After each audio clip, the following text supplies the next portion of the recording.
en la sala de espera, valga la redundancia. Así que voy dando la bienvenida a todos los y las presentes virtuales.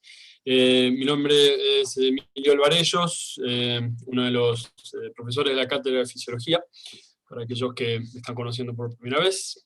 ¿Qué tal? ¿Cómo están? Muy buenas noches. Vamos a hacer el trabajo práctico número 8 de la unidad temática 4. Estamos viendo entonces conceptos de defensa y sobre todo referido a acciones del sistema inmune. Algunas cosas entonces para aclarar, ya que me van a tener en 3 otras presentaciones, 2 de ellas justamente la semana que viene.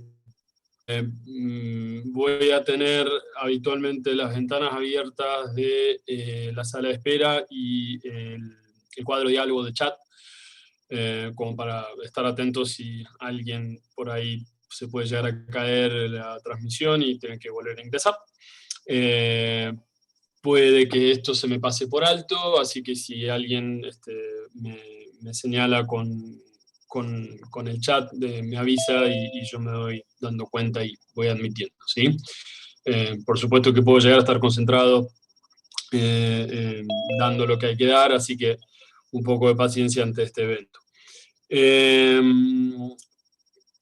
Mi modo de dar estos prácticos, probablemente haya gente aquí que me conozca de la era presencial, es hacerlo lo más interactivo posible. La idea no es dictar un teórico, la idea no es pasar 54 diapositivas de PowerPoint, es un poco analizar, y una de mis cosas favoritas es hacer esto a partir de un caso clínico, y sí justamente relacionar con fundamentos fisiológicos del tema que estamos viendo.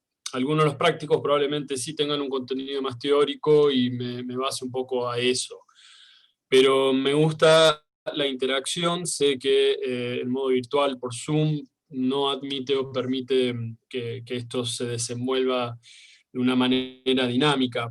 No obstante, trataré de que así sea. Así que bueno, voy a estar haciendo preguntas al aire. Es muy probable que escuche grillos de fondo de nuevo. Pero la idea es justamente lograr algún grado de interacción. Y mis preguntas no tienen como fundamento destacar el poco conocimiento que tienen, hacer resaltar a alguien como que no sabe nada. No se trata de eso. La idea es sacar el razonamiento a través de la pregunta. Así que no se preocupen, la idea es no exponerlos o exponerlas, la idea es que esto se trate de una sesión lo más interactiva posible, siendo que somos muchos, 81 hasta el momento. Puede que a través del micrófono se genere un poquito de turbulencia, pero no tengo ningún problema en tienen la herramienta de levantar manito, pueden usar eso, pueden señalarme por el chat, como ya dije, lo tengo abierto como para verlo, y de esa manera podemos ir interactuando. Así que las preguntas también de ustedes, cualquier duda, cualquier pregunta, también la pueden hacer por estos modos que ustedes prefieran. Ahora tengo el video activado para que, bueno, más o menos estén orientados para ver que soy yo quien les habla. Y durante la clase para tratar de que la interferencia y a veces la conexión de internet, que un poco te deja a pie, voy a apagar el video y me van a escuchar hablar. Bien, referido entonces a este práctico, pasé anoche y sí, me di cuenta por la cascada de mails y algunos de los mensajes que me llegaron por Petco. Agradezco a quienes me hicieron apuntar a eso. Nuevamente subí el link de algún laboratorio de esta paciente, y esta vez creo que ya podían acceder, o al menos creo que hice las cosas bien para que sea acceso libre. Así que si alguno de ustedes quiere poner rápidamente en el chat, por ahí 2 o 3 de ustedes me dice sí, pudimos acceder, listo, doy por hecho que por ahí lo hicieron. Listo, gracias, gracias, gracias. Bien, entonces, aquellos que no lo vieron, no se haga problema, lo vamos a abrir ahora también para verlo juntos y juntas, y pueden, por supuesto, tener a mano en su tablet, teléfono, compu, lo que sea, laboratorio. El nuevo link lo subí nuevamente en el foro, en novedades, así que de ahí pueden copiar y pegar, y como ya hubo 3 alumnos que dijeron que se podía, confío en que el resto también lo va a poder hacer. Así que vamos a comenzar, voy a compartir pantalla entonces con el práctico. No está el práctico todavía, un segundo. Ahí estamos, ahora sí.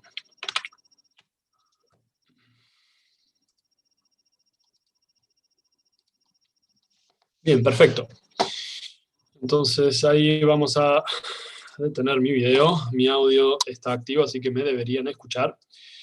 Así que están viendo en este momento el trabajo práctico número 8.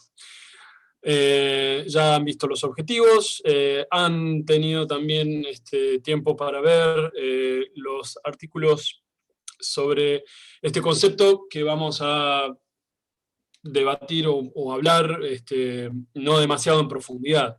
Insisto, esto quiero que sea como más centrado sobre un caso y un poco tratar de trazar la teoría fisiológica en el caso en particular y ver o tratar de explicar el qué de el proceso denominado, aplicado a una enfermedad de fisiopatología, es decir, aquellos eventos que resultan en el desarrollo de una enfermedad en particular o de una manifestación patológica en particular. Sé que muchos de ustedes por ahí ya han tenido, bueno, la experiencia propiamente de la cátedra, de anatomía patológica y de algunos conceptos que en materias previas también podrían haber visto. Así que la idea es más o menos integrar y aunar todas estas áreas de conocimiento. Bueno, muy bien. Entonces, siendo 8:15, vamos a arrancar. La viñeta clínica, que es esta de aquí, habla sobre una mujer de 45 años. Tenemos el dato que es separada y que es una primípara. Bien, ¿alguien buscó qué es primípara? ¿Alguien sabe qué es primípara? El que no sabe, obviamente lo vamos a ir desarrollando. ¿Alguien tiene una idea a qué se refiere? ¿O por qué sería importante conocer qué es primípara? Porque enfatiza esto con la consulta de la paciente, que dice que consulta por distensión abdominal. Creo que es que va a parir por primera vez, va a tener su primer hijo por primera vez, creo. Bien, excelente. Y acá ya vamos destacando un poco de los errores que vamos a ir apareciendo. Pero bien, exactamente. Si estamos hablando de una mujer primípara, ¿sí? Una cosa es primípara y otra cosa es primigesta, ¿sí? Entonces, primípara significa que esta mujer tuvo un embarazo y el resultado de ese embarazo fue un parto, ¿sí?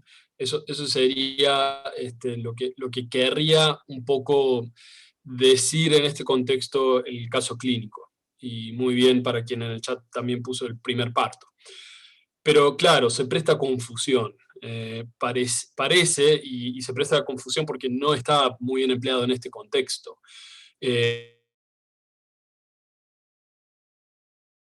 Como antecedente, usó un embarazo con eventual parto, ¿sí?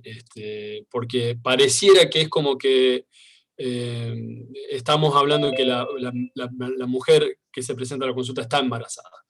Así que no está embarazada, pero sí tuvo como un antecedente un solo embarazo del cual resultó en en un parto, ¿sí? Así que en teoría es madre de un niño o una niña. Bien, y la consulta es distensión abdominal. Entonces, bueno, si leemos, iba a ser una pregunta, pero si leemos a continuación, ahí más o menos tenemos a qué se puede llegar a referir distensión abdominal. Muy simplemente este término, hinchazón, ¿sí? Pero la consulta que tenemos dice que sucede hace cuánto tiempo. Hace años. Y esto parece que está sucediendo de manera esporádica. Progresa durante el día y empeora luego las comidas. Bien, entonces, ¿qué les llama la atención de este desarrollo? Eh, o al menos, ¿qué se inclinarían a preguntar de una persona que consulta por algo que viene trayendo hace años?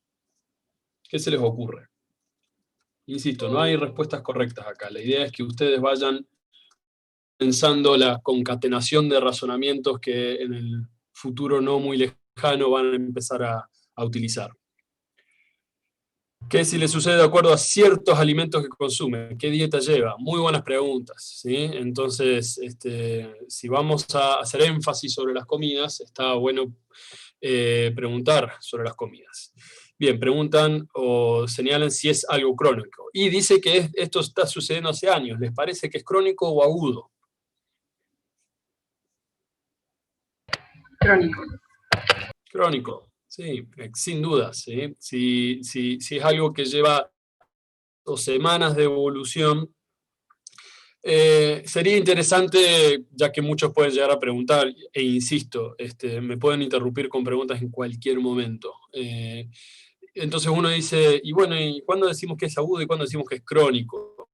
Y eso es una pregunta que muchos en medicina clínica, no es que es una pregunta que se hacen, pero yo creo que puede llegar a haber diferencias de conceptos. En muchas enfermedades, recuerdo haber leído que todo aquello que sucede en un marco de pocos minutos a no más de una semana, y algunos hasta lo prolongan hasta 3 semanas, es algo agudo. Pero insisto, creo que difiere demasiado sobre el tipo de patología que vamos a tratar. Pero sin duda, algo que viene sucediendo hace años, creo que no hay ningún gris ahí, podemos decir que ya viene con algo crónico. Entonces yo quiero apuntar hacia eso. Supongamos que nunca en todos estos años ha consultado y ahora está consultando. ¿Qué preguntas les gustaría hacer? Algo puntual, algo específico. A lo mejor algo con su vida cotidiana, su rutina y eso. Bien, no está mal. Entonces uno quiere tratar de buscar el evento en el cual se puede llegar a relacionar el signo o síntoma guión que presenta. Cuando escuchen síntoma, signo o guión, es aquel signo o síntoma principal. Noten que estoy diciendo signo y síntoma. ¿Saben bien la diferencia?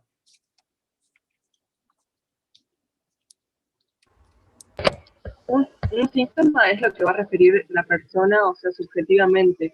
Bien. ¿Y Un un signo? puede medir o lo puede resaltar un médico, digamos. Sí, es básicamente algo objetivo y algo subjetivo, lo has dicho perfectamente. Así que un signo es algo que cualquier persona debería ser capaz de ver. Hay signos que pueden llegar a ser subjetivos, pero es muy raro. Pero me salió esta mancha, me salió esta pelota acá en este lugar, es algo que el paciente nota y que en el examen físico deberíamos ser capaces de reproducir. En cambio, el síntoma, claro, es algo subjetivo. Me duele acá, siento esta molestia acá, en fin. Así que esta persona viene trayendo algo hace años, pero cae a la consulta. Entonces, uno que va a estar enfrente de una persona con estas características, lo primero que tenemos que preguntar es, usted viene trayendo esto hace ya un tiempo. ¿Hay algo que le está llevando a consultar en este momento? Es decir, ¿hay algo que cambió la frecuencia, cambió la intensidad, cambió la manera en que se manifestaba. Alguien que sufre cierto síntoma, y habitualmente lo vamos a encuadrar en síntoma, porque es raro que hablemos de signos o cosas objetivables, o al menos obviamente objetivables. Alguien que refiere síntomas con larga data de evolución, habitualmente está acostumbrado o acostumbrada a llevar eso. Puede que haya hecho una consulta, en algún momento la consulta no llegó a ninguna conclusión, no es nada raro que suceda. Entonces la persona simplemente transita con la misma sintomatología por una cantidad prolongada de tiempo. Y eventualmente la consulta tiene que haber un motivo y necesitamos encuadrar ese motivo para saber con qué celeridad vamos a tener que procesar el ritual de la anamnesis que nos llevaría a un eventual diagnóstico. Por supuesto, incluyendo un examen físico y, de ser necesario, los distintos exámenes complementarios que vamos a solicitar. Así que siempre es muy importante encarar en un paciente de estas características que la primera pregunta tiene que ser, entonces, ¿qué le trajo a la consulta ahora? ¿Algo cambió? Y tranquilamente la respuesta es no, estoy simplemente podrida, digo podrida porque nuestra paciente es María, que esto ya viene sucediendo y ya no sé qué es y ya quiero. Entonces, perfecto. Ahí en ese caso podemos llegar a proceder ya de manera muy enfática. Sobre todo porque este tipo de respuestas son de pacientes en que probablemente hayan tenido 2 o 3 consultas más y está realmente cansado o cansada de que se permanezca la sintomatología sin grandes cambios y no se sabe muy bien qué puede llegar a ser. Así que eso es algo siempre importante de resaltar.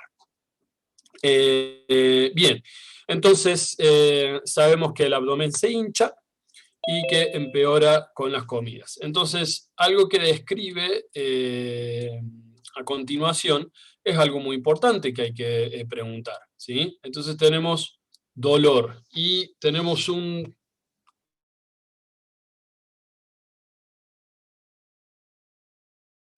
¿Alguien sabe qué características tiene el dolor tipo cólico y qué otros tipos de dolor podemos llegar a encontrar?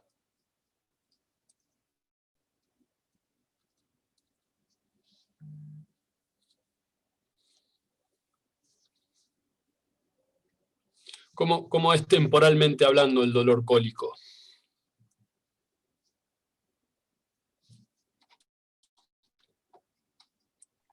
¿Puede ser que sea punzante, que se refiere a eso? Puede ser, no es tanto una característica que describa, pero sí puede llegar a ser descrito como punzante. Recordad que esos términos suelen ser muy subjetivos. Dolor agudo, sí, ciertamente es un dolor de tipo agudo. Que va y viene. ¿Perdón, de nuevo? Que va y viene. Exactamente. El dolor tipo cólico refiere más bien una característica en la temporalidad de dolor. Habitualmente es un dolor que se describe que viene en oleadas, que justamente va y viene, que eso es lo que describe el término. Y por lo general, que justamente en el chat ponen que es agudo, una vez que establecemos que tiene un dolor agudo crónico, también es por un análisis de la temporalidad según la consulta. Pero el dolor tipo cólico es algo que habitualmente aparece, y ahí hice un chasquido de dedos, no me pueden ver, es algo que aparece repentinamente. Es algo que, de lo bien que está una persona, empieza con un dolor repentino y con un inicio en muy poco tiempo. Y habitualmente también suele ser de una duración muy variable, eso es lo que no me salía, de unos segundos a varios minutos, o incluso horas. Y después termina o cede espontáneamente y por lo general de la misma manera en la cual aparece, es decir, también de tipo repentino. Así que esta persona, aparte del hinchazón, tiene dolor de tipo cólico. Y siempre cuando analizamos el dolor, que me da pie a justamente tratar un poco sobre qué cosas tenemos que analizar del dolor, ya tenemos una lista de cosas, ¿sí? Entonces, estamos hablando de temporalidad del dolor. Y cuando hablamos de temporalidad de dolor, tenemos que preguntar cómo aparece el dolor, es decir, la velocidad de instauración.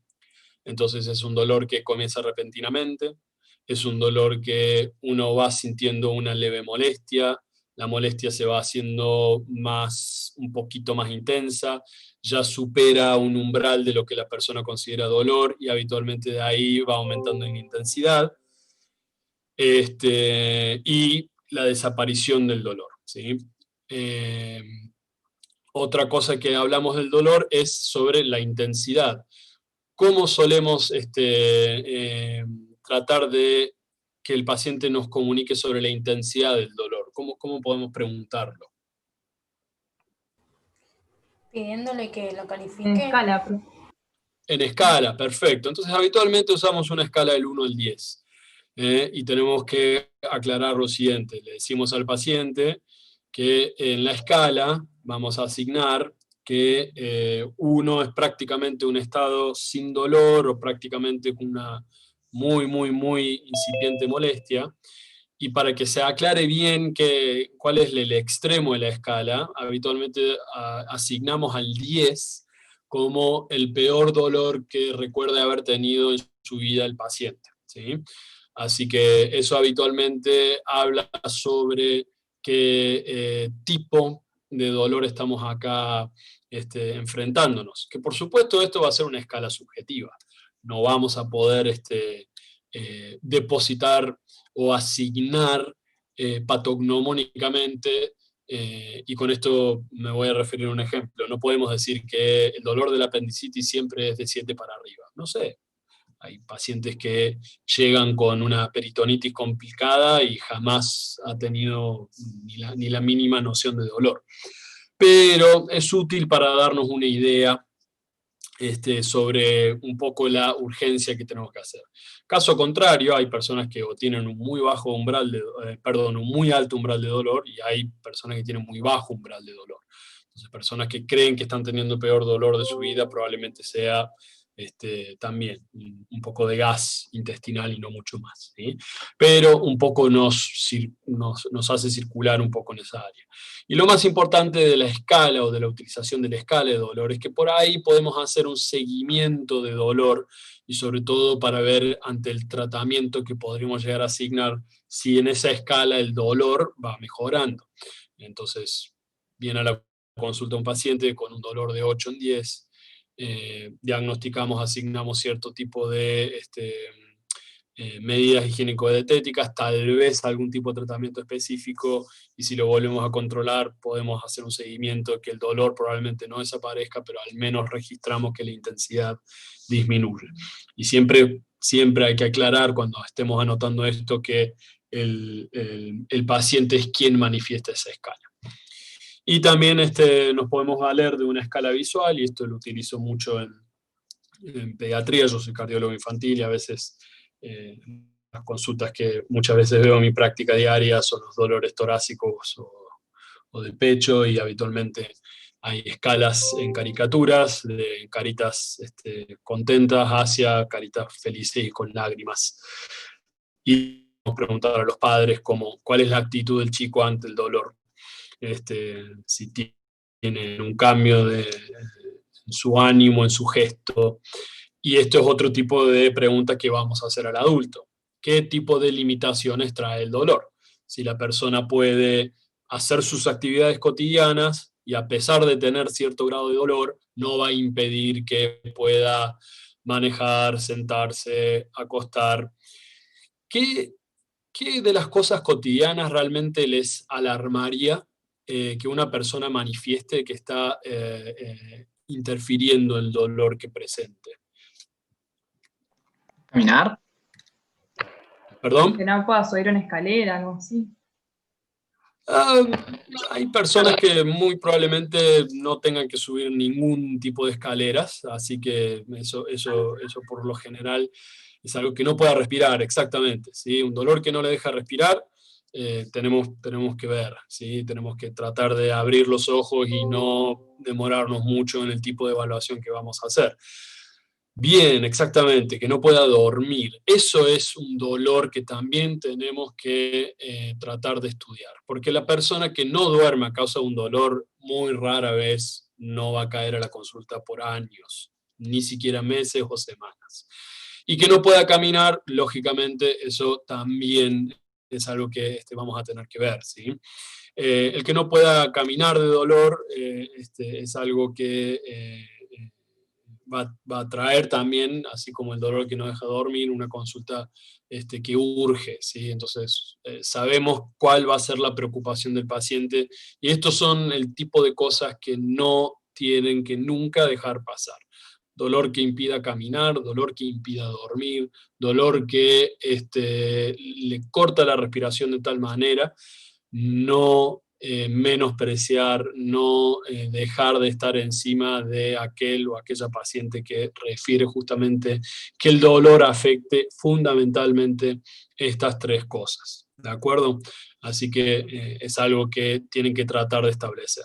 Y medio que tiene que ser la pregunta que continúe después de la intensidad de dolor. Si tenemos una persona que apenas lo ven y dice que la intensidad es 9 en 10, lo primero que tienen que hacer es cuánto afecta el dolor su vida cotidiana. Y ahí van enumerando, comenzando por estas tres cosas, sobre cómo el dolor afecta su vida, ¿sí?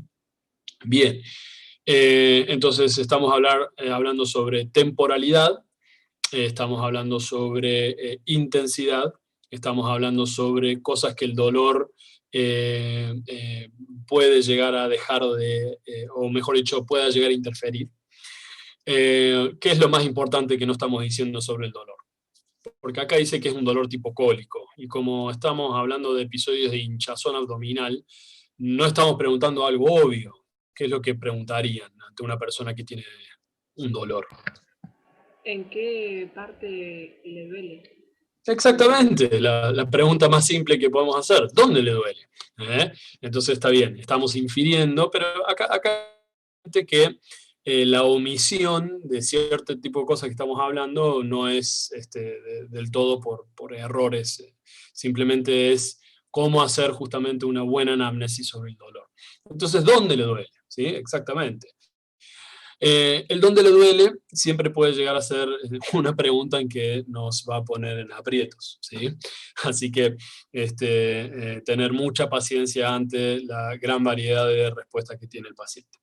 Muchas veces también vamos a repetir la misma pregunta cuando estamos ya comenzando a hacer el examen físico, ya que ahí vamos a ver la característica sobre el dolor cuando estamos examinando referido al área en donde, ¿sí? Así que una pregunta que podemos hacer al paciente si no queda del todo muy claro, parece que no está como definiendo dónde, y muchas veces esto también resulta en una herramienta muy útil, en que si el paciente no determina exactamente dónde está, y habitualmente ya estamos ante una situación que probablemente nos da un poco más de tiempo, ¿sí? En cambio, el paciente que pueda señalar bien adecuadamente dónde se ubica el dolor, uno puede llegar a abocar más rápidamente el tipo de acciones que van a seguir como para llevar a un eventual diagnóstico, ¿sí? Así que siempre pregúntele al paciente si está consciente y si en su esfera intelectual puede, por favor, señálese dónde le duele, ¿sí? O si es capaz justamente de apuntar o de señalar con el dedo dónde le duele.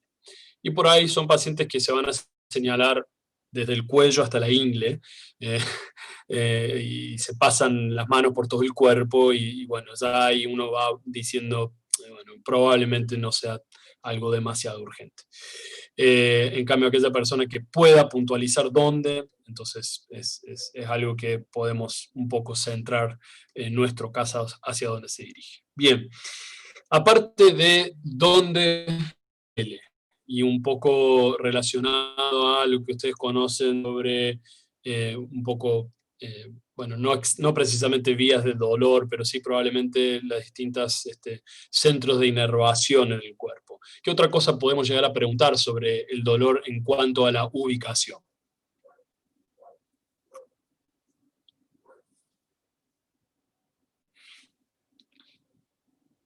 por ejemplo, si tenemos un dolor abdominal en el hipocondrio derecho, que obviamente no va a decir esto el paciente, pero evidentemente nos señala ahí.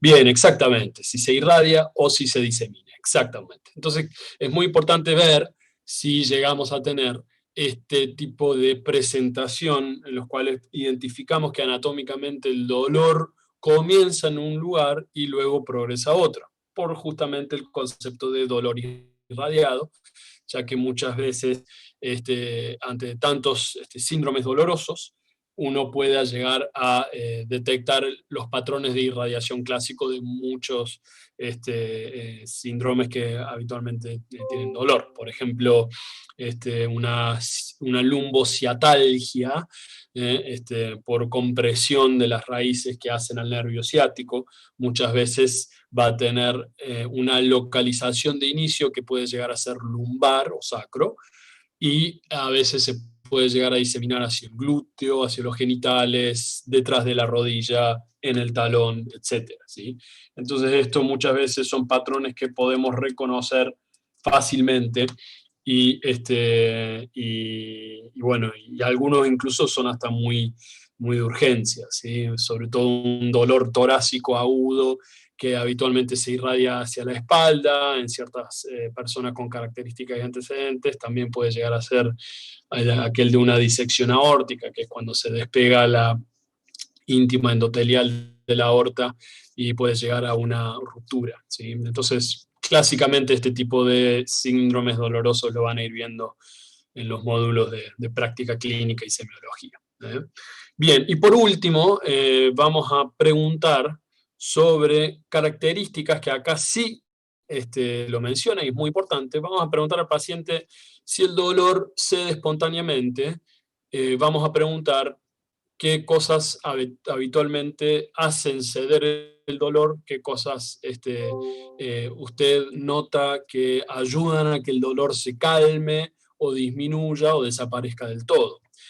Y otra cosa que yo habitualmente y que se puede agregar habitualmente es, por ahí el paciente al comienzo se sorprende de la pregunta, pero después uno cae a qué es lo que se refiere. Pero yo habitualmente pregunto si el paciente se encuentra que hace algún tipo de movimiento, rutina o alguna acción en especial que ayude a calmar el dolor. ¿Sí? Entonces habitualmente el paciente piensa un poco y dice, sí, noto que habitualmente me echo panza abajo, noto que habitualmente me siento, noto que habitualmente me siento en el inodoro para ver si ahí pasa, en fin, un montón de respuestas que pueden llegar a aparecer.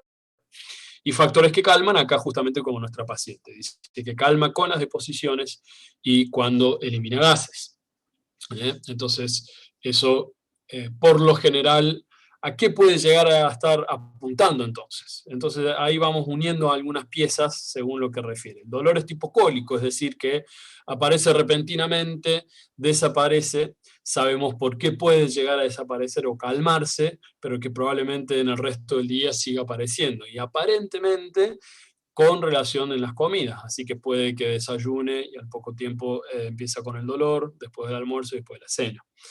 Y es bastante característico que luego de una deposición o de eliminar gas, calma. Así que podrían llegar a estar pensando la causa del dolor de nuestro paciente. Valen todas las respuestas, no tengan miedo.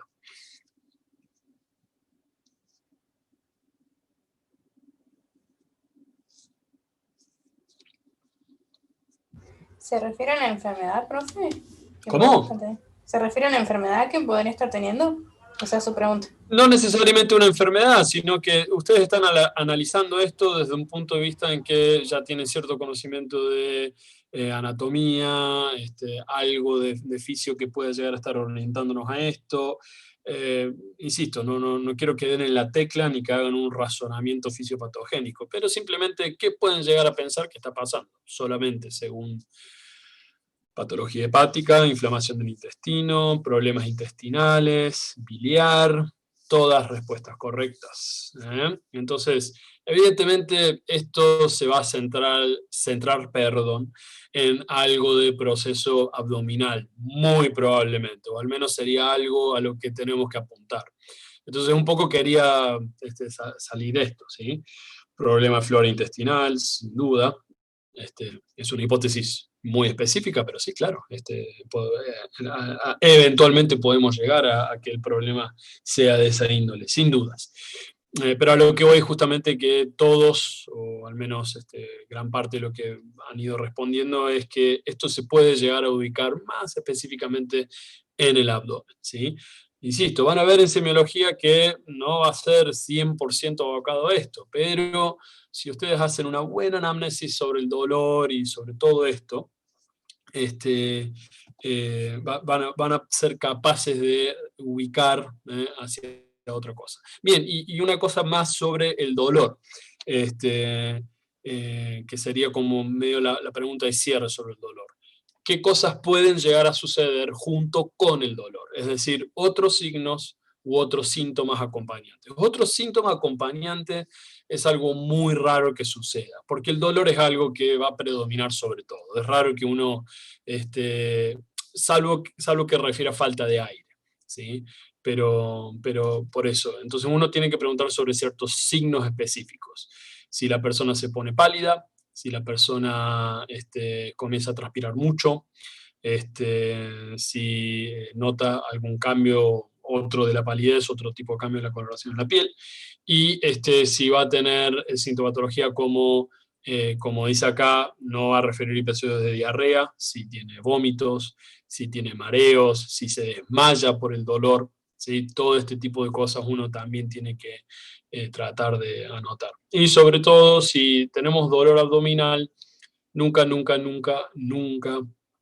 dejen de preguntar si no está asociada con tos, y sobre todo con tos con expectoración, ya que muchas veces ciertos procesos de infección pulmonar, sobre todo la neumonía, también pueden llegar a tener algún tipo de dolor irradiado por inflamación pleural, como un dolor abdominal. Pueden verse afectadas las fibras musculares del intestino, veremos. Y después de identificar qué es un problema luego de comer, también uno tendría que consultar qué suele comer antes del dolor. Por supuesto, exactamente, ¿sí? Pero acá dice luego de las comidas. Es algo que tenemos que sí o sí preguntar, pero prueba de esto, uno dice que, bueno, así que siempre con toda comida, y si la respuesta es sí, vamos a tratar de ver que si la persona come alguna dieta en particular. Sí, es muy importante, a pesar que tenga 45 años de edad, si la persona realmente tiene una dieta muy hiperconcentrada en algún tipo de nutriente en particular, ¿sí? No suelen ser habitualmente, o mejor dicho, suele pasar con problemas, de personas con problemas neurológicos, ¿sí?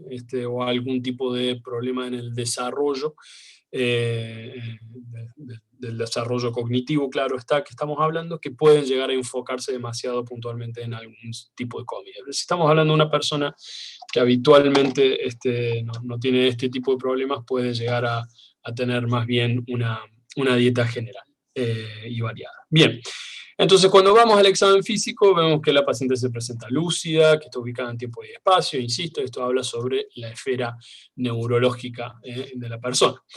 Y tomamos estos parámetros: presión arterial, frecuencia cardíaca, frecuencia respiratoria y temperatura. ¿Cómo denominamos estos valores? Habitualmente, ¿cómo les llamamos? Signos vitales. Signos vitales. Muy bien, son los signos vitales. ¿Por qué son los signos vitales o por qué tomamos los signos vitales? Y básicamente son aquellos signos que podemos tranquilamente evaluar de una manera rápida y simple, y que básicamente nos están llevando a decir que la regulación cardiovascular y respiratoria y del sistema nervioso central y autónomo están justamente en competencia, ¿sí? pero se agrega uno más habitualmente, que por eso tenemos que actualizar los prácticos, ¿sí? Entonces hablamos de los 5 signos vitales. ¿Cuál es el otro signo vital que habitualmente tomamos hoy en día casi siempre porque tenemos la tecnología para hacerlo? Y sobre todo yo siendo cardiólogo lo tengo que hacer. ¿La saturación de oxígeno? Muy bien, la saturación de oxígeno. Presión tenemos ahí TA, ¿sí? Presión arterial o tensión arterial, van a ver que hay cierta diferencia de concepto fisiológico, pero en lo práctico es exactamente lo mismo, ¿sí?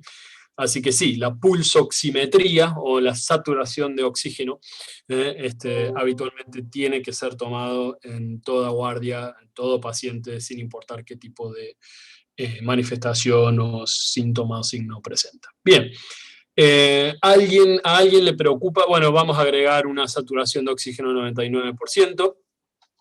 ¿A alguien le preocupa alguno de los signos vitales que dije y que ven ahí escritos?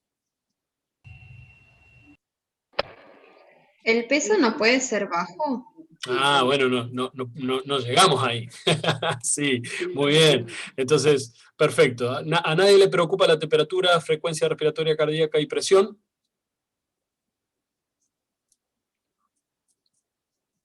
No, están todos en valores normales, ¿verdad? Entonces, estamos hablando de una paciente de sexo femenino, 45 años, la presión arterial está muy bien, la frecuencia cardíaca está muy bien, la frecuencia respiratoria está muy bien y está afebril, ¿sí? Y satura 99%. Muy bien la doctora, entonces, que hizo referencia al peso, ¿sí? Entonces, nos dan el peso y la talla. ¿Cómo realmente uno puede certificar si la persona está baja de peso? Bien, ahí veo que la doctora pone que tiene un IMC bajo. ¿Qué es el IMC? Índice de masa corporal. Bien, ¿y cómo se obtiene? El peso en kilogramos dividido la talla al cuadrado. Bien, talla en metros al cuadrado. ¿Y qué es lo que justamente nos estaría indicando el IMC de una persona? ¿El estado nutricional general? Bien, el estado nutricional. Y más específicamente trata de referir, ¿sí? Muy a grandes rasgos, y esto vamos a tener un práctico eventualmente en fisio que hablamos más de esto, pero muy a grandes rasgos sobre la cantidad de masa que habitualmente aporta el peso de una persona. Así que básicamente ahí en esa bolsa entra tanto la masa muscular como grasa. Y alguien calculó el índice de masa corporal, perdón, de este paciente. El que lo haya calculado, que lo ponga en el chat, así lo pueden ver todos. 16, perfecto. Entonces, ¿cuál es el valor límite para una mujer adulta de 45 años? 18. Bien, 18, más o menos 18, 18,5, según los lugares donde hayan leído sobre IMC, ¿sí? Entonces, bien, ahí ya podemos ver que la persona tiene un bajo peso. Entonces, ustedes ven a esta persona por primera vez y tiene un IMC de 16. ¿Les preocupa y les llama la atención? ¿Qué preguntarían a continuación? Si tiene hábitos de fumar. Si tiene hábito de fumar, bien, no fuma. Sí. Sobre la dieta. Sobre la dieta, sí, ahí ya vamos a preguntar. Esta chica María come variado, come de todo. Come cereales, come frutas, come verduras, come carnes, no tiene una dieta dedicadamente. Bien, muy bien lo que ha puesto ahí en el chat. Si hay alguna preocupación sobre un descenso de peso últimamente. Perfecto. Entonces nosotros vemos a esta paciente por primera vez, no la conocemos.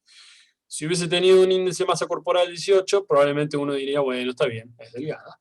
Pero como tiene 16 de masa corporal, ahí ya es un buen indicador como para decir, ¿usted ha notado si ha bajado de peso en el último tiempo, en los últimos meses tal vez, en los últimos días, en la última semana?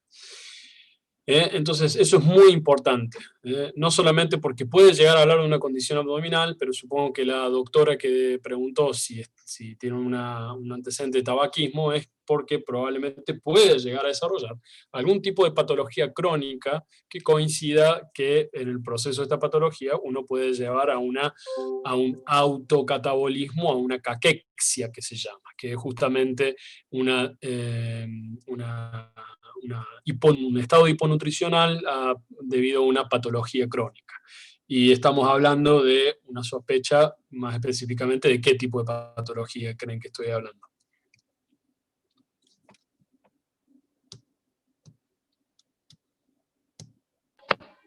Celiaquía, no. algo más preocupante. También Cáncer. empieza con C. ¿Un tumor? Cáncer, exacto. ¿Perdón? No, un tumor había dicho, pero... Un tumor, exactamente, un tumor, y habitualmente, o sea, recuerden que el concepto de tumor es simplemente un crecimiento de cierto tejido histológico, y cuando hablamos de cáncer hablamos justamente de un tumor maligno con distintas manifestaciones paraneoplásicas o paracancerosas, ¿sí? Bien, perfecto.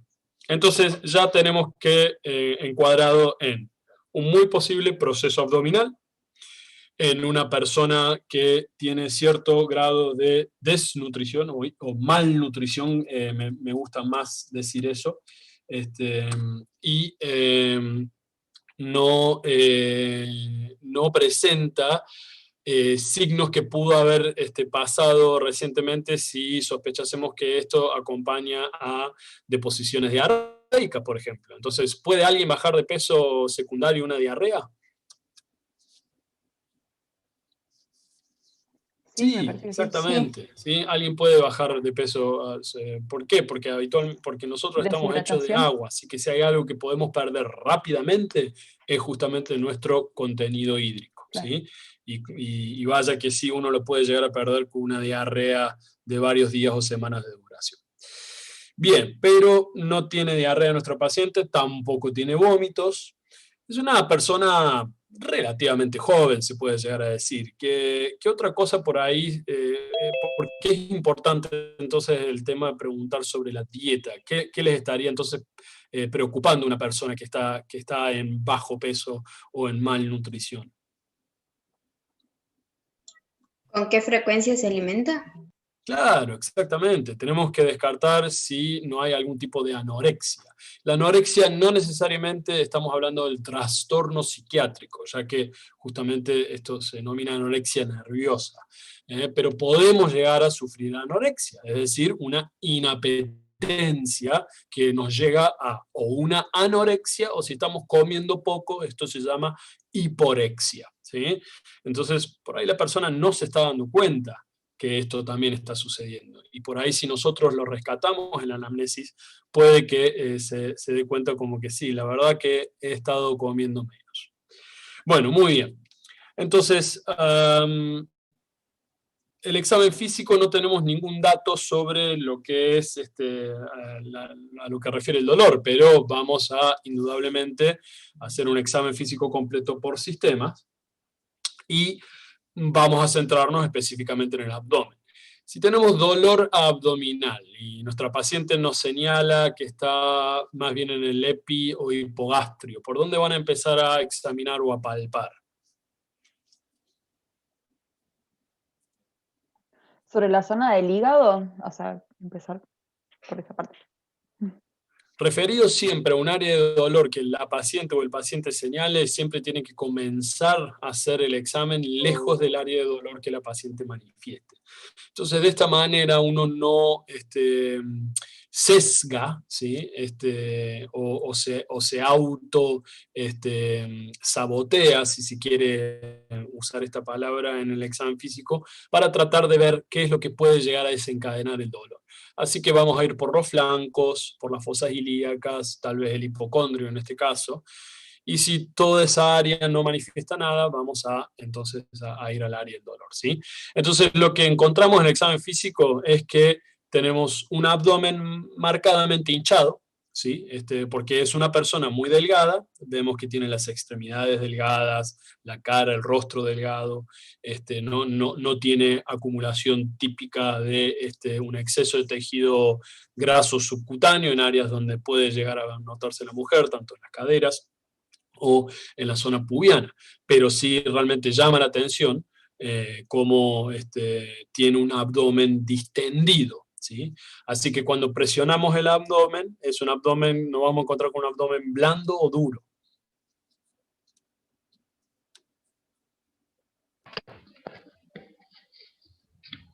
¿En ella qué creen? Duro va a estar. ¿Duro? Ujú. ¿Por qué duro? Porque va a tener una Porque distensión. está distendido. Porque está distendido. Y recuerden que la paciente nos dice, se me hincha la panza, tengo cólico, pero si elimino gas o hago una deposición, se calma. Entonces, ¿qué puede llegar a estar provocando la distensión abdominal de nuestra paciente? Acumulación de desechos. Acumulación de materia fecal sería. Sí, o los gases también. Bien, entonces si tenemos un acúmulo de materia fecal lo suficiente como para producir un abdomen distendido, la paciente no debe ir al baño por lo menos hace varias semanas. Cosa que estaría entonces indudablemente en el examen físico. Y he palpado abdómenes con una constipación de tal grado, ¿sí? Así que habitualmente es duro, pero la paciente va de cuerpo todos los días, así que no deberíamos tener una acumulación tal de materia fecal en una persona que tiene una catarsis diaria, ¿sí? Entonces, ¿qué otra cosa puede llegar a estar? Sería blando, muy probablemente sería blando, ¿sí? Porque ¿qué es lo que muy probablemente esté haciendo que el abdomen esté distendido? Una inflamación. Inflamación, más específicamente gases, exactamente. Entonces, está bien, pues, vamos a ver el por qué, digamos, cuando están las respuestas que estoy leyendo y me están diciendo de inflamación o irritado, ¿sí? Gases, es muy probable que sean gases. Entonces presionamos el abdomen y está blando, incluso en la presión del abdomen puede que se escape un gas en el examen físico, lo van a vivir indudablemente. Pero es muy probable que sea por eso, ¿sí? Y cuando presionamos, no despierta el dolor que ella dice o manifiesta que es el cólico, ¿sí? Así que indudablemente puede llegar a ayudarnos a pensar que cierta acumulación progresiva ya hace distender. ¿Y por qué esto sucede? ¿Por qué puede llegar a doler una distensión importante por acumulación de gases?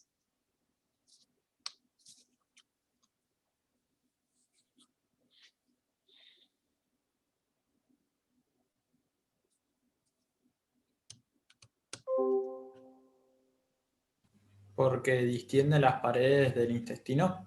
Bien, y eso es lo que justamente duele. O sea, ¿duele el intestino?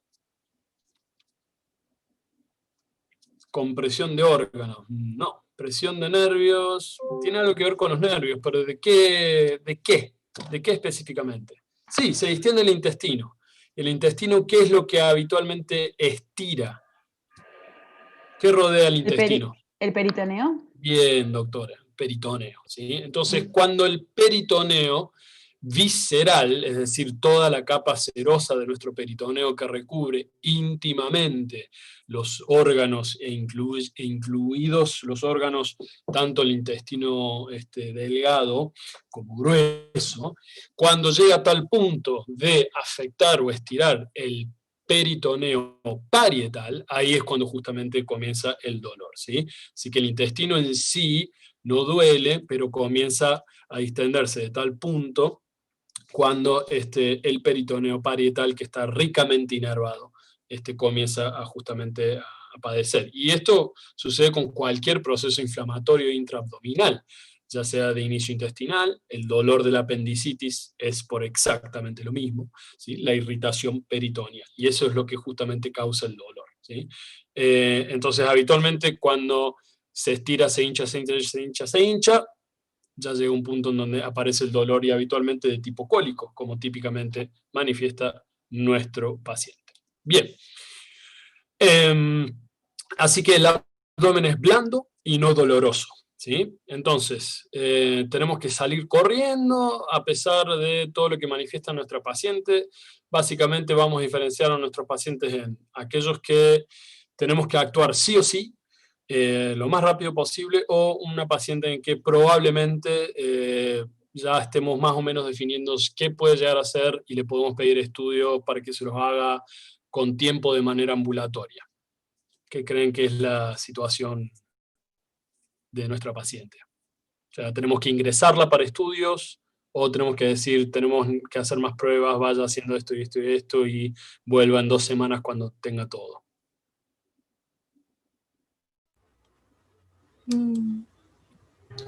Le iniciaría pruebas, pero si viene con este dolor hace años, no sé si es tan urgente. Bien, o sea que porque ya lo trae hace años, no habría ningún tipo de problemas en que, bueno, vamos estudiándola, pero hacerse los estudios por fuera. ¿Alguien más está de acuerdo con eso? Ingresarla, dice la doctora. Bueno, ¿por qué la ingresarías? ¿O cuál sería tu preocupación? Podés escribirlo o decirlo, no tengo problema. O si alguien más piensa que hay que ingresarla e internarla. ¿Y dónde la internarían? ¿En piso común, terapia intensiva, terapia intermedia?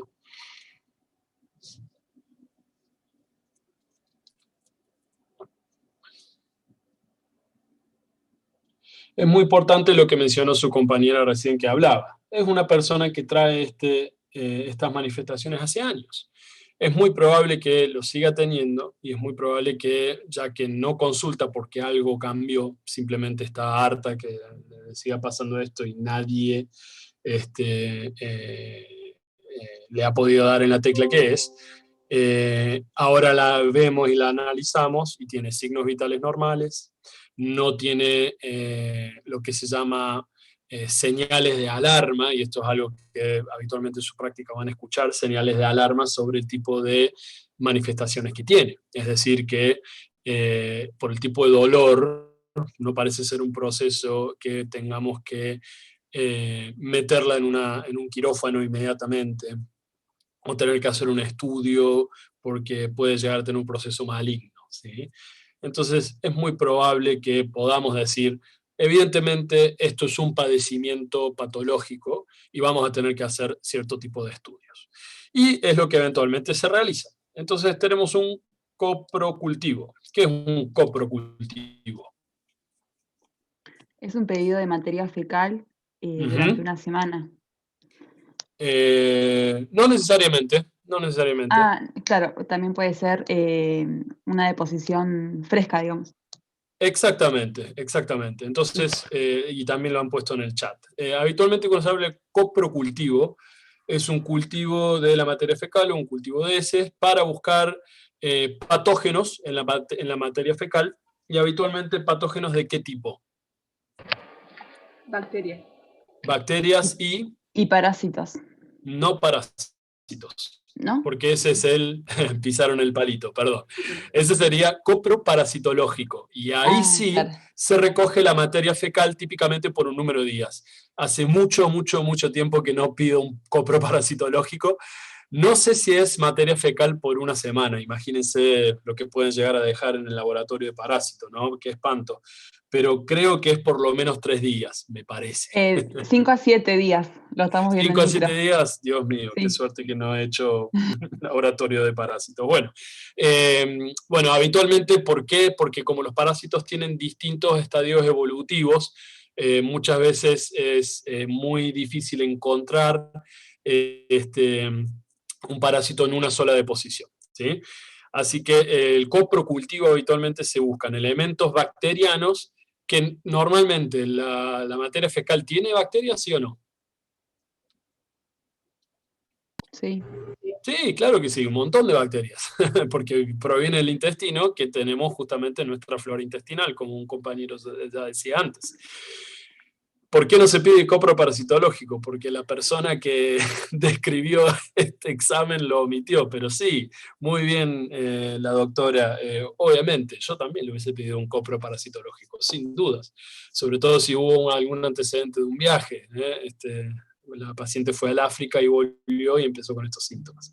Pero bueno, habitualmente los parásitos también pueden llegar a presentar manifestaciones agudas, pero menos agudas que las bacterias y los virus.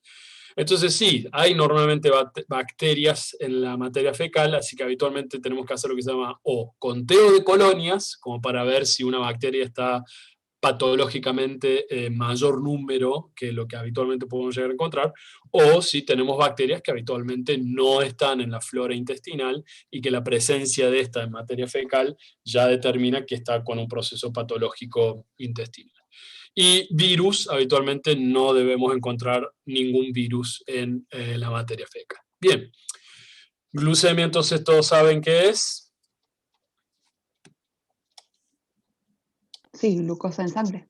Glucosa en sangre, entonces queremos descartar que cualquier proceso nutricional tampoco esté padeciendo con que pueda llegar a tener algo que esté interfiriendo con la absorción de glucosa y la glucemia es normal, como dice acá.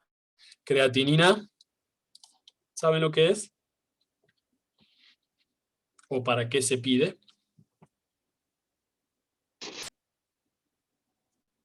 Una proteína del músculo, muy bien. ¿Y para qué se pide habitualmente? ¿O qué es lo que estaría indicando la creatinina? Está bien que no lo sepan, pero lo vamos a ver más adelante en fisiología. Es un indicador habitualmente de la creatinina de, por un lado, ¿sí? Como bien están señalando los doctores ahí en el chat, exactamente, ¿sí? Y bien, y justamente ahí al final apareció las otras. Entonces, nos permite ver justamente en una persona adulta qué grado de catabolismo, pérdida muscular podemos llegar a tener. Y justamente lo más importante, en general, en la población adulta en general, bueno, en niños también, es la función renal, ¿sí? Ya que se sabe que los valores de la creatinina están reflejando aquellos de la tasa glomerular total, ¿sí? O la filtración glomerular total. Entonces, esto justamente nos habla sobre si hay o no daño renal, ¿sí?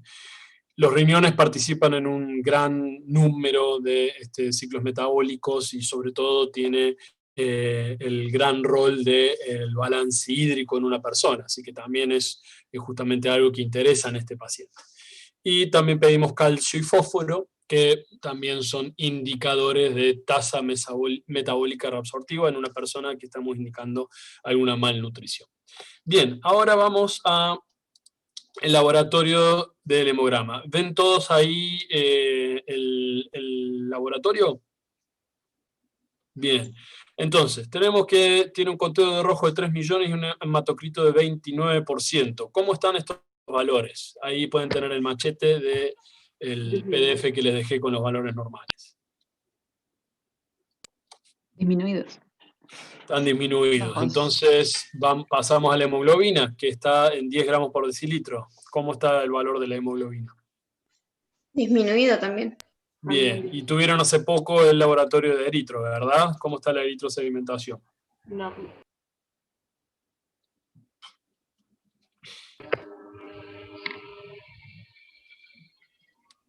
Bajo.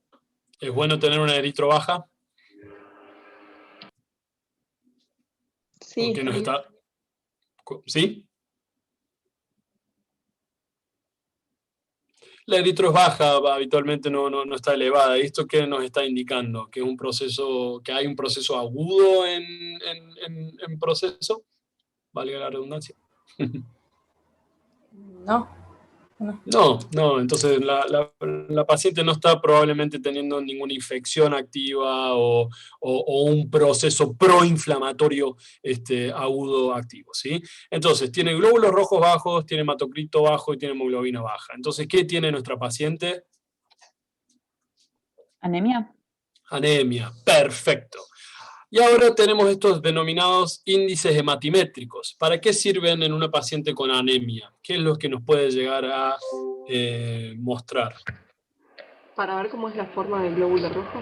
Exactamente, para ver cómo es la fórmula del glóbulo rojo y más específicamente para ver qué es lo que puede llegar a estar causando nuestra anemia. Así que tenemos un BCM de 67. ¿Cómo está? Bajo. Bien, entonces, ¿qué quiere decir? Que nuestros glóbulos rojos, ¿qué tamaño tendrían? Pequeño. Chico. Sí, muy probablemente la mayoría de ellos estén pequeños. La hemoglobina corpuscular media, ¿cómo está? Baja. Bien, ¿y esto qué nos podría, si hacemos un frotis? ¿Todos saben lo que es un frotis de glóbulos rojos? cuando ponemos una gotita de sangre en un portaobjetos en el microscopio y vemos la morfología de los glóbulos rojos, que es lo que habitualmente hacen en un laboratorio de hematología. Entonces, ¿cómo veríamos, o qué es lo que, cuál es la característica que probablemente tanto la HCM como la CCHM nos estarían mostrando y cómo se vería en un frotis? ¿Puede ser que no todos se tomarían la tinción? Exactamente, entonces esto cómo se denomina, que tenemos glóbulos rojos como Hipocrómico, ¿no? hipocrómicos, muy bien. Y si son chicos, ¿cómo los llamamos? Microcíticos. Microcítica, exactamente. Bien, tenemos unos reticulocitos de 15%, bajo, alto, normal.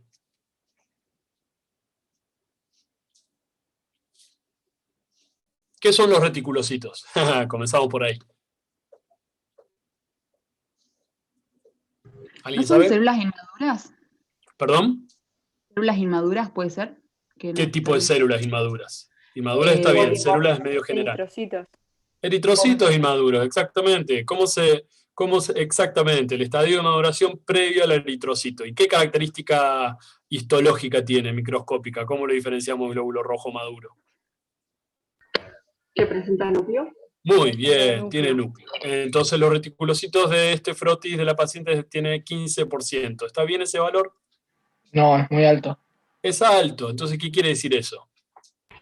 De que se están formando muy rápido los nuevos glóbulos rojos. Exactamente. Entonces, esta paciente, ¿qué le está funcionando muy bien a esta paciente? La médula ósea. La médula ósea y muy probablemente el riñón. ¿Por qué el riñón? ¿Por la eritropoyetina? Muy bien, exactamente. Entonces tenemos que la señalización o la vía de señalización de la recuperación de glóbulos rojos, porque tenemos una anemia que está muy bien sensada por el riñón, está mandando a fabricar reticulocitos.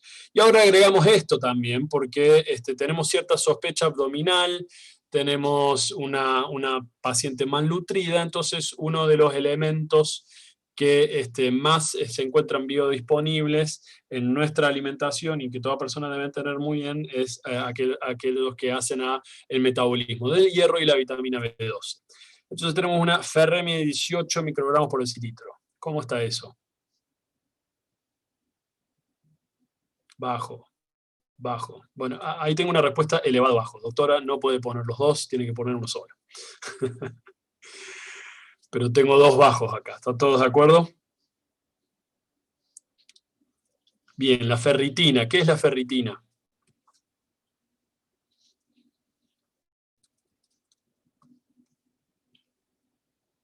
La ferritina es la proteína que almacena justamente el hierro celular, ¿sí? Entonces, ¿está bajo o alto? ¿Bajo? ¿Puede ser? Bajo, sí. ¿Y el índice de saturación de la transferrina? Y también ¿Qué es la debe ser transferrina? bajo. No sé. Lo van a ir viendo, no se preocupen, ¿sí? Básicamente es la proteína del sistema retículo endotelial que habitualmente se presenta en el hierro, ¿sí? Que es una proteína transportadora específica del hierro en plasma, y es lo que regula la absorción de hierro. ¿Dónde se va a absorber el hierro en su mayoría? ¿En el hígado? ¿En el? ¿Hígado, pues? No, el hígado no tiene una función de absorción. Intestino.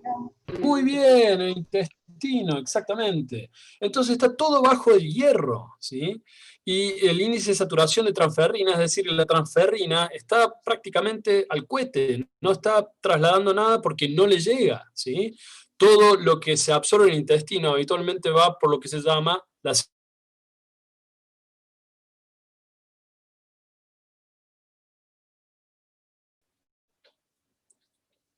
¿No le suena la vena porta? En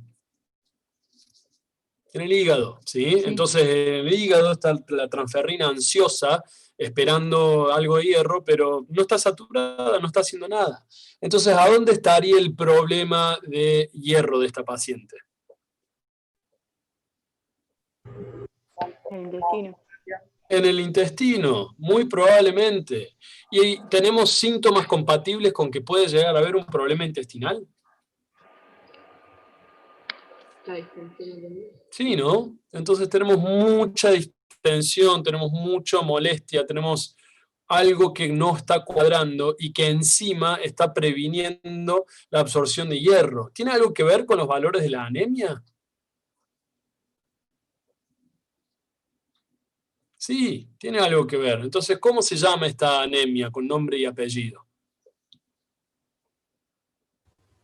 Anemia ¿Ferropénica puede ferropénica. ser? Anemia ferropénica o anemia por déficit de hierro, ¿sí? Entonces, necesitamos el hierro para el ciclo y el ciclo metabólico del transporte eficaz de la hemoglobina, que como ven también está bajo. Perfecto. Y también usamos vitamina B12. ¿Dónde se absorbe la vitamina B12? En el estómago. Bien, bien, en el estómago, que claramente no es el intestino, ¿sí? Entonces, o sea, está bien, ojo, en el estómago lo que tenemos es la secreción del factor intrínseco y eventualmente se absorbe en el ilion, ¿sí? Pero también es un proceso en el que la mucosa estomacal tiene que estar indemne. ¿Y qué valor tiene la vitamina B12? 167 picogramos por mililitro. ¿Cómo está? Bajo, ¿sí? Y después tenemos plaquetas que están normales, glóbulos rojos que están normales, y dentro de los, glóbulos blancos.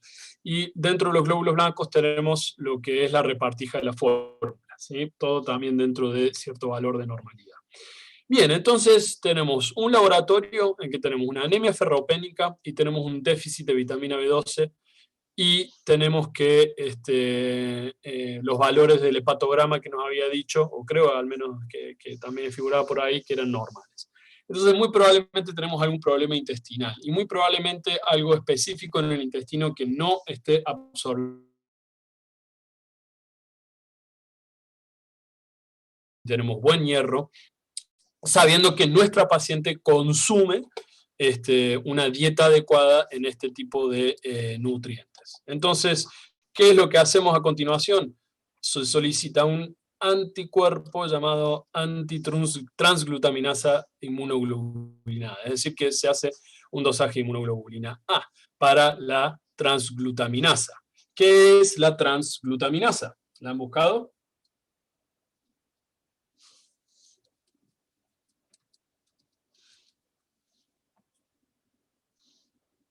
Sí, no.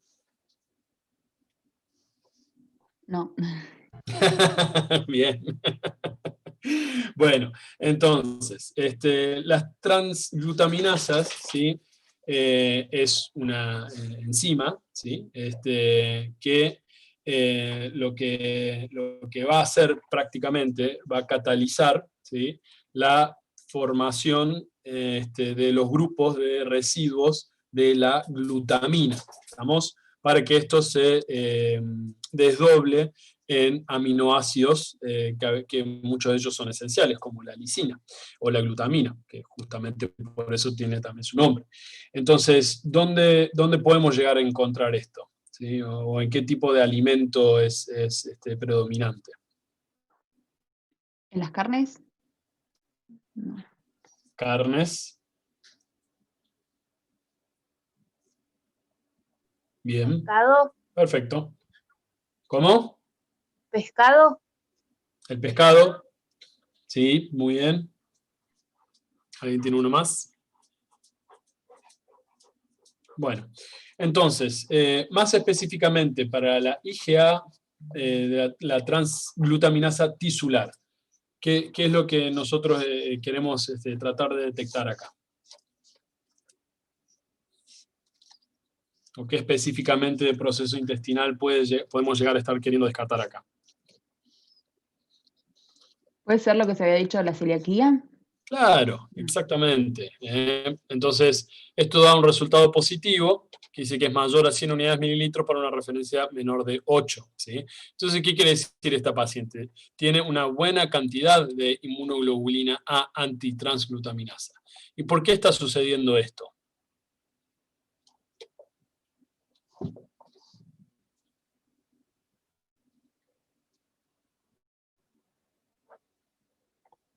Y puede ser que sea celíaca y entonces su cuerpo está produciendo anticuerpos para o sea, para protegerse de eso.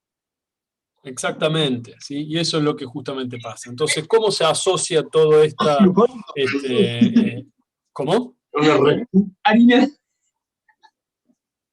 Bien, entonces, la enfermedad celíaca, ¿sí? Justamente eso es lo que trata el diagnóstico final de nuestro paciente, es el resultado de la interacción entre el gluten, que es la proteína de reserva, no, perdón, sí, está bien, es justamente la proteína de reserva en alimentos de trigo, habitualmente, que también está en otro tipo de alimentos, que desencadena justamente apoyado en factores ambientales, genéticos e inmunes, para hacer eventualmente una reacción de tipo autoinmune. Cuando hablamos de una enfermedad autoinmune, entonces nos estamos refiriendo a qué específicamente. A que el propio sistema inmune reacciona contra componentes del propio cuerpo. Exactamente, y eso habla un poco los dos documentos que les dejamos como material complementario, ¿sí? Entonces, pacientes que tienen la enfermedad celíaca, las respuestas inmunes a las fracciones específicamente dentro del gluten, específicamente es la gliadina, y promueve una inflamación, ¿sí? Una reacción inflamatoria, que justamente es supeditada por procesos autoinmunes. Ahora voy a compartir una ilustración para que podamos ver de qué se trata. Bien, entonces, justamente la gliadina, y también asociada a otros factores ambientales que eventualmente llevan a una aumentada permeabilidad intestinal, es la responsable de desencadenar una reacción anormal por parte del sistema inmune local del intestino, que habitualmente se acumula en la lámina propia intestinal y recibe el nombre de tejido inmune asociado al intestino, ¿sí? O a las mucosas, MALT o GALT, ¿sí? Eso lo vamos a ver en detalle en la parte de fisiología intestinal.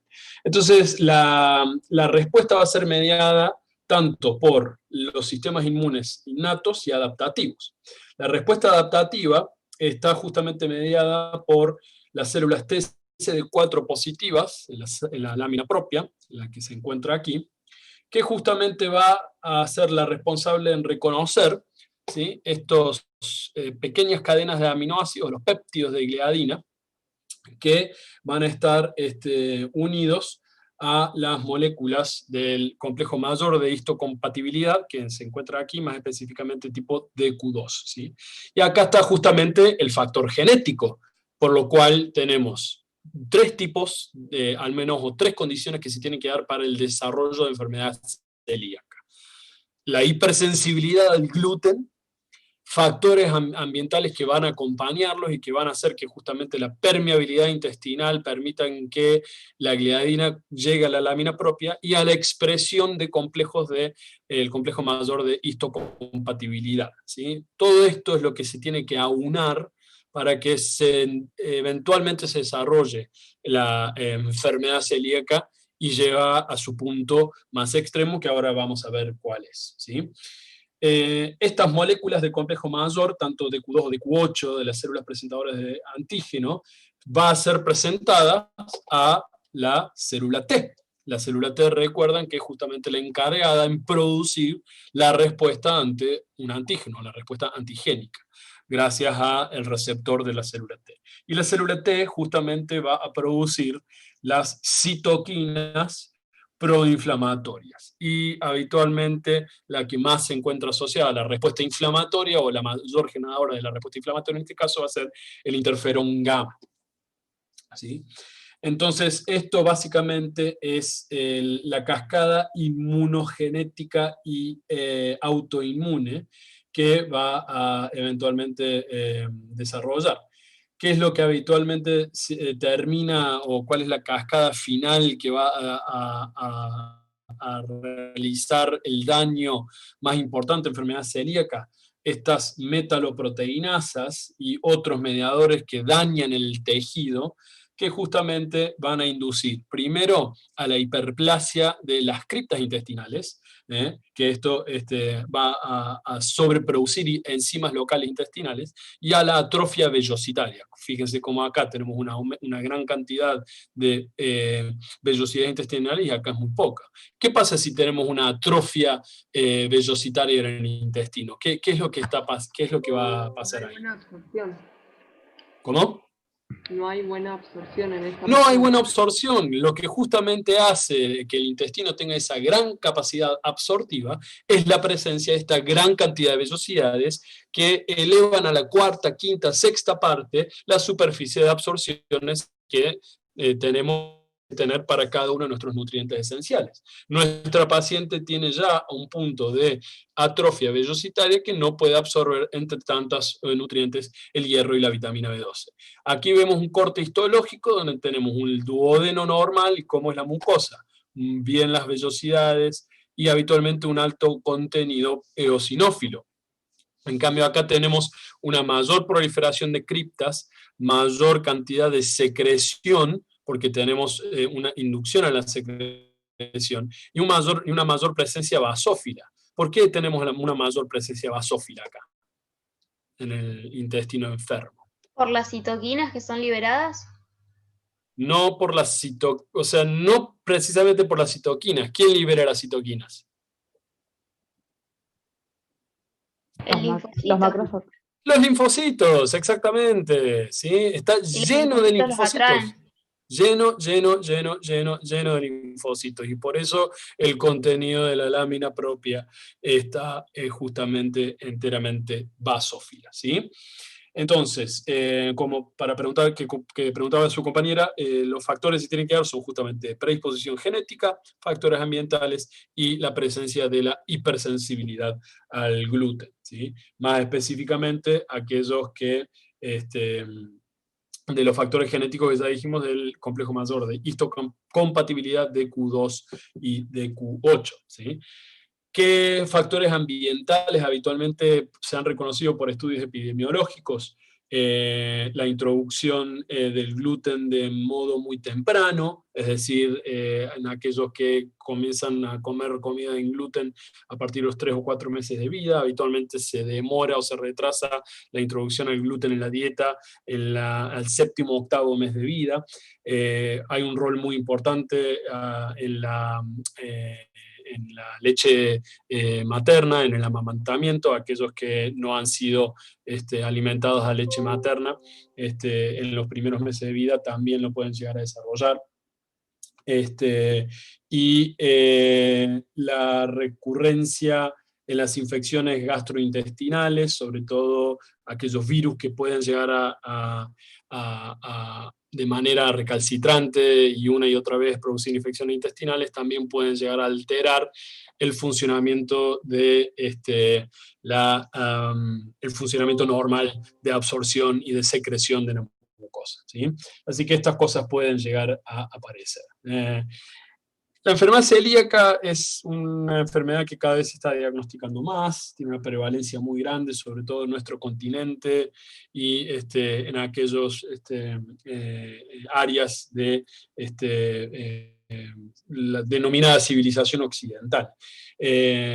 Y bueno, es algo que muchas veces tenemos que tener en cuenta por la gran manifestación diversa que tiene. No quiero entrar en detalle para hablar específicamente de enfermedad celíaca, ya que sería un tema muy largo, pero un poco para ver cuál es justamente el rol de esto, ¿sí? Entonces las manifestaciones clínicas, y sobre todo nuestro paciente, son enteramente de naturaleza de un síndrome mal absortivo, ¿sí? Tenemos un intestino enfermo, incapaz de absorber, por o secundario a un proceso proinflamatorio de tipo autoinmune. Es decir, que justamente la presencia de gluten y eventualmente la gliadina por la transglutaminasa tisular determina o inicia esta cascada de respuesta proinflamatoria con la eventual llegada de la atrofia vellositaria, la hiperplasia críptica, que es lo que hace que justamente se llene de células que van a secretar enzimas que eventualmente o hacen lisis celular, y la proliferación de linfocitos, ya que los mismos linfocitos crean la misma señal para atraer a más linfocitos del tipo natural killer, ¿sí? O los NK. ¿Sí?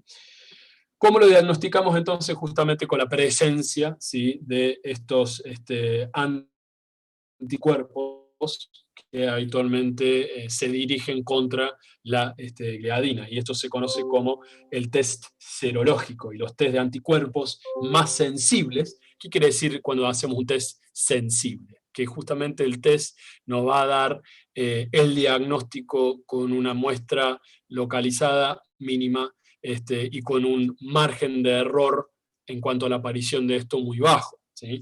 Y habitualmente son los anticuerpos de tipo inmunoglobulina A, y habitualmente van a ser los anticuerpos antiendomicio, ¿sí? Y los anticuerpos dirigidos ante la transglutaminasa, que como ya dijimos que es la enzima responsable para la deamidación de la gliadina, que justamente ocurre acá en la lámina propia, que es el proceso que está mostrando la ilustración.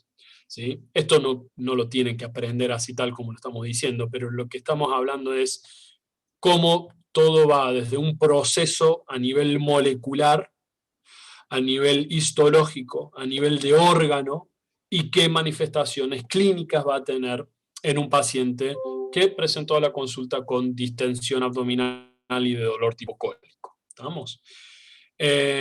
Acá un poco lo que quiero terminar de aunar con la llegada a partir de la interrogación clínica a esto, es justamente cómo distintos factores nos llevan a sospechar que tenemos un cuadro patológico evidente que nos lleva a buen puerto y a diagnosticar.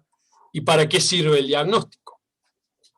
Con un diagnóstico adecuado vamos a dar un tratamiento adecuado. Entonces, ¿qué fue lo que sucedió a continuación? Primero, ¿cómo llegamos al diagnóstico de enfermedad celíaca? ¿Solo por la prueba serológica?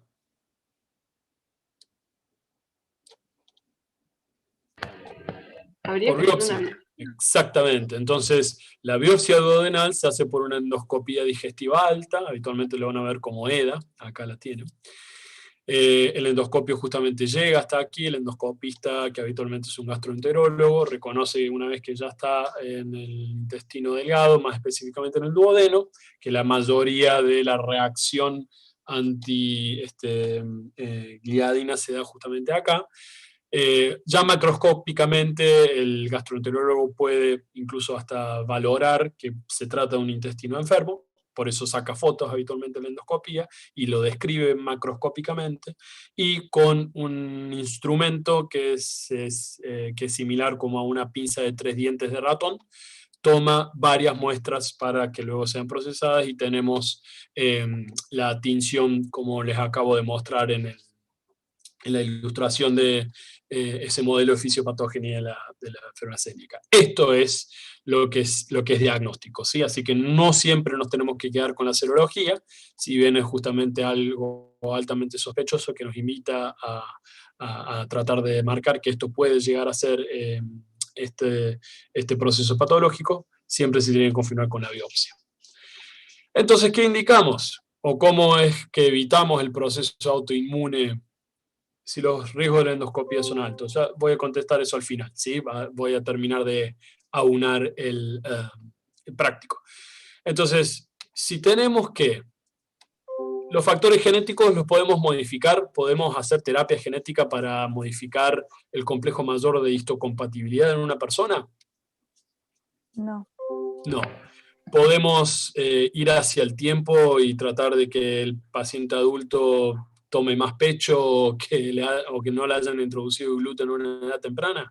Tampoco. Entonces, si lo único que nos queda es la hipersensibilidad al gluten, el tratamiento para la enfermedad celíaca es justamente una dieta libre de gluten. Solamente a esta paciente en particular, a María, a esta paciente que se nos presenta, con todo lo que ya saben de ella, solamente le indicarían dieta libre de gluten, como diciéndole, listo, deja de comer gluten, le dan bien toda la bibliografía y la lista de alimentos libres de gluten, o le harían alguna otra cosa más. O le darían o lo tratarían con alguna otra cosa. Hay que darle hierro por la anemia que tiene. Bien, doctora, excelente. Hay que darle hierro. O sea, va a tener una dieta libre de gluten, pero ustedes ya más o menos saben o conocen sobre qué tipos de tiempos de participantes de células, ya sea del sistema inmune innato o adaptativo. Si nosotros damos una dieta libre de gluten, María, después de 24 horas de no comer gluten, ¿se va a curar ese intestino? No, porque es una patología que la tiene de por vida. Más que porque es una patología que tiene por vida. ¿Cuál ha sido el estrago mayor que María ha tenido la enfermedad celíaca?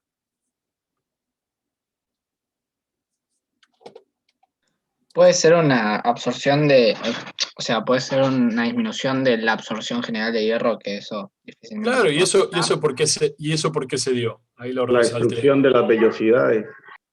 Exactamente, Atrofia entonces las vellositaria. vellosidades no van a volver a desarrollarse un día al otro y tampoco la reacción autoinmune, así que esto habitualmente necesita tiempo y en ese tiempo, por más que, y también vamos a contar con el hecho que la paciente tiene que sí o sí dejar de un día para el otro el gluten, así que fanáticos del pan, no sé si somos muchos acá de ese gremio, pero digamos, por mencionar unas cosas, es algo habitualmente bastante difícil de lograr en un adulto. Pero si está bien explicado y bien razonado, habitualmente la mayoría de los pacientes notan unos cambios muy positivos. Recuerden que no solamente tienen síntomas restringidos a lo abdominal, sino que puede producir sintomatología muy diversa. Por ejemplo, tiene bajo vitamina B12, y si sigo teniendo muy baja vitamina B12, ¿alguien sabe qué puede llegar a ser lo peor que puede pasar una hipovitaminosis severa de vitamina B12? ¿Raquitismo puede ser, profe? No. No, el raquitismo está asociado con otra vitamina, que es la vitamina D. Profe, ¿pueden ser problemas neurológicos? Muy bien, doctora. Problemas neurológicos y más específicamente una demencia, ¿sí? Por nombrar digamos, algo muy severo, pero la cantidad de manifestaciones que puede llegar a tener alguien con enfermedad celíaca son muchísimas. E incluso pueden suceder tranquilamente en ausencia de sintomatología relacionada con mala absorción o con síntomas de estas molestias intestinales que presenta nuestra paciente. Así que cabe aclarar entonces que no solamente tenemos que indicar dieta libre de gluten en una paciente así, pero si diagnosticamos anemia ferropénica, tenemos que dar hierro para que justamente pueda llegar a ser absorbido o aumentar justamente la biodisponibilidad intraintestinal de hierro para asegurar su absorción y para ayudar a que se vaya recuperando la anemia. ¿Sí? Bien, perfecto. Muy bien los que han dicho que además de dieta libre de gluten hay que darle hierro. Y después, bueno, nuestra paciente se ve que está realmente con muchos problemas intestinales porque, bueno, primero que tenemos un aumento de peso de 5 kilos y eso justamente es algo muy importante de notar porque esa malnutrición también se debía a que tenemos una paciente con enfermedad celíaca. Y después después de 4 meses tenemos diarrea y otra vez tenemos otro análisis que da una prueba de tolerancia a la lactosa positiva. Entonces no solamente eliminamos gluten, sino que tenemos que eliminar lactosa. Bien, ¿qué tipo de reacción inmune o qué tipo de fisiopatogenia tiene la intolerancia a la lactosa? ¿Tiene algo que ver con el sistema inmune?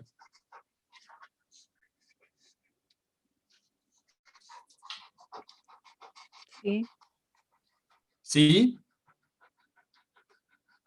No escuché bien, perdón. O lo pueden escribir. Sí, ¿cuál es el proceso inmune involucrado en la digestión de la lactosa? Nuevamente, ¿qué es la lactosa?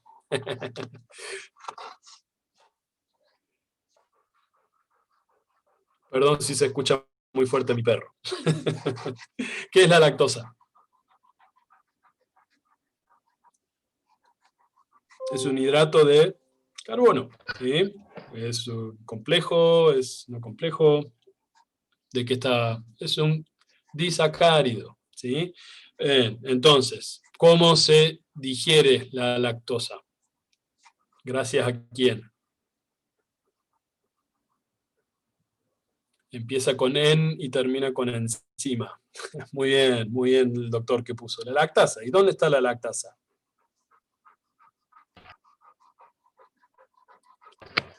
En el intestino. En las microvellosidades. Entonces, ¿la intolerancia al gluten de esta paciente es primaria? O sea, ¿tiene algún déficit genético de lactasa probablemente?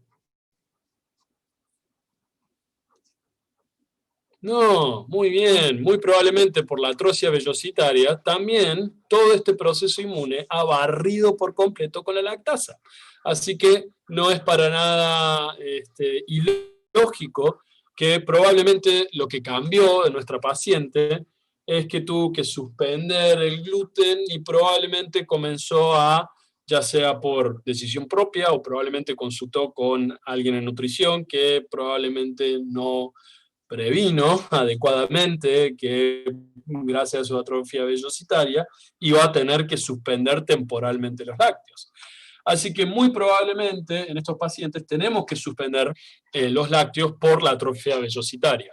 Muy probablemente si esta paciente recupera su vellosidad intestinal normal, su producción de lactasa va a volver a la normalidad, sobre todo si tiene indemne su metabolismo hepático, y va a poder volver a consumir alimentos con lácteos, ¿sí?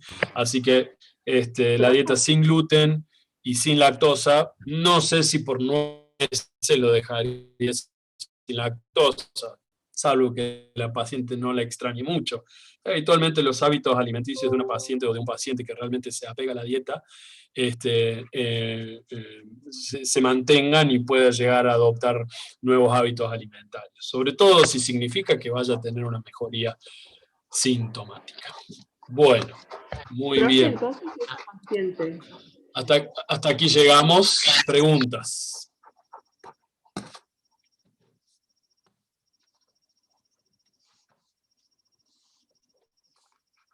Alguien iba a iniciar a hacer una pregunta y se cortó el audio, no logré escuchar hasta el final. si esta paciente hubiese recurrido antes a la consulta y se le hubiese diagnosticado antes la celiaquía, ¿se podría haber, digamos, ahorrado ese paso de ser intolerante a la lactosa? Muy probablemente, porque acá la clave es justamente evitar qué específicamente. La atrofia. Que es lo que tuvo que ver. La atrofia microvellositaria. Exactamente. Entonces, la atrofia de las vellosidades intestinales habla de un proceso de largo plazo proinflamatorio, ¿sí? Así que mientras podremos llegar a diagnosticar antes, mejor se da. La enfermedad celíaca es una condición muy difícil de diagnosticar, porque presenta muchas veces signos o síntomas muy ralentizantes, es decir, que se prolongan en una cantidad de tiempo muy largo, mientras que da tiempo a que se instaure un proceso proinflamatorio eficaz de manera que pueda llegar a llevar a una atrofia final. Y por otro lado, los síntomas pueden llegar a ser no tan llamativos o no tan importantes, sobre todo la gente que ya van a ver y ya van a saber, la gran mayoría de esta población nunca quiere ir a consultar al médico o a la médica. Así que sí, no es para nada raro que cuando se llega al diagnóstico de enfermedad celíaca ya tenga instaurado algún grado de atrofia vellositaria y todos estos síntomas y signos acompañantes que son producidos a un síndrome malabsortivo, ¿sí? Y esto es lo que van a conocer en aquellos que o ya empezaron o van a empezar anatomía patológica, que es lo que se conoce un proceso como este, un síndrome malabsortivo. Hay muchas causas, y una de esas causas puede llegar a ser la enfermedad celíaca. Riesgo de la endoscopía. No soy endoscopista, no soy gastroenterólogo, pero sí me animo a decir que los riesgos son bajos, es un procedimiento de muy bajo riesgo. Complicaciones asociadas a cualquier tipo de procedimiento médico invasivo, siempre va a haber. Llegado al caso de producir muerte, como esta famosa periodista el año pasado o el año anterior, ya no me acuerdo hace cuándo fue, son raros, hay que decirlo, que puede pasar, pero si le pasa a una persona famosa ahí en los medios y se va a reproducir y se va a amplificar probablemente de una manera innecesaria, pero los riesgos son muy bajos. ¿Qué es lo que tienen que tener en cuenta si estamos tratando de diagnosticar enfermedad celíaca? Definitivamente, y esto lo digo no como endoscopista ni como gastroenterólogo, sino como médico en general, los beneficios de diagnosticar apropiadamente un síndrome malabsortivo secundario de enfermedad celíaca son mucho mayores que el riesgo de someterse a una endoscopia. Es decir, que siempre cuando se presenten, y esto lo tienen que tener todos ustedes para su futuro no muy lejano, cada vez que tenemos que enviar a nuestros pacientes a un procedimiento, sobre todo de naturaleza invasiva, pongamos en la balanza el riesgo-beneficio para hacerlo, y si el beneficio va a ser mayor que el riesgo, están indicando bien cualquier tipo de procedimiento invasivo. ¿Otras preguntas, otras dudas?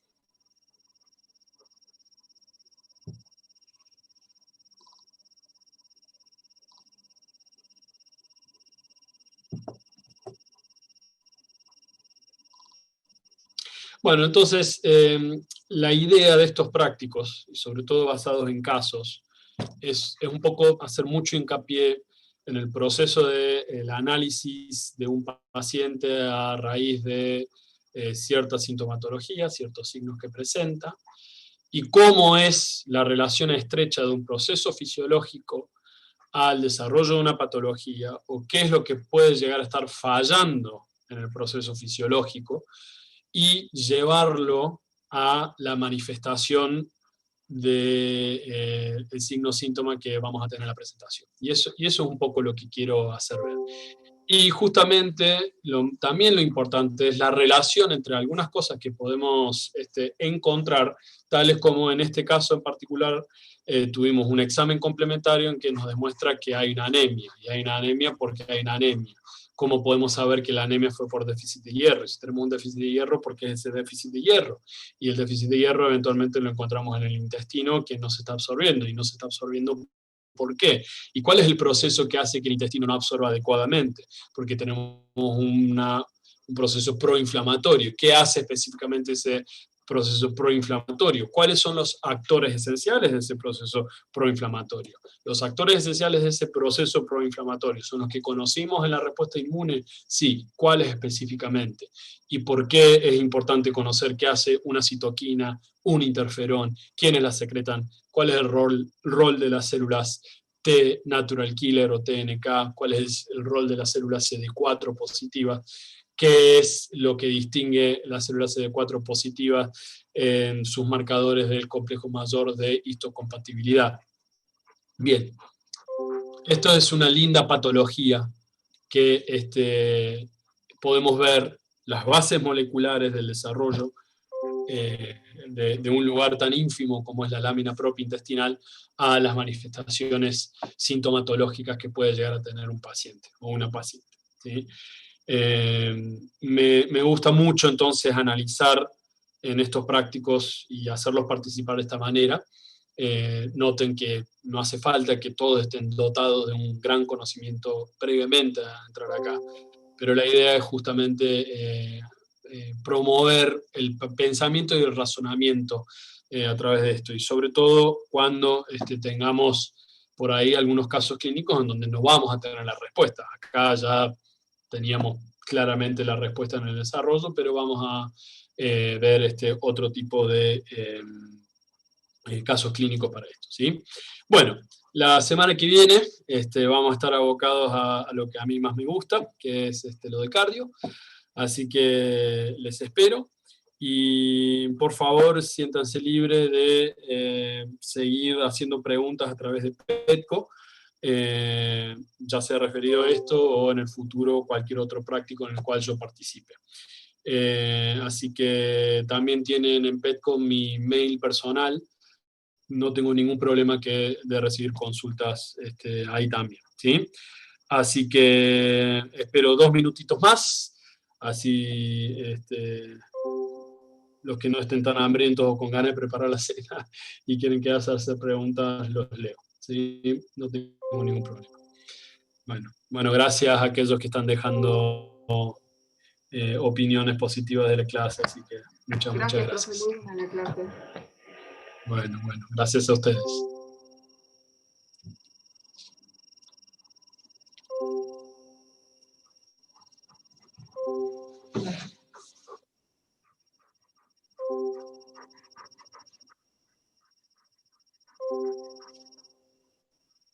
Bueno, muy bien. Que tengan muy buenas noches y nos vemos la semana que viene. Vamos a finalizar la sesión de hoy.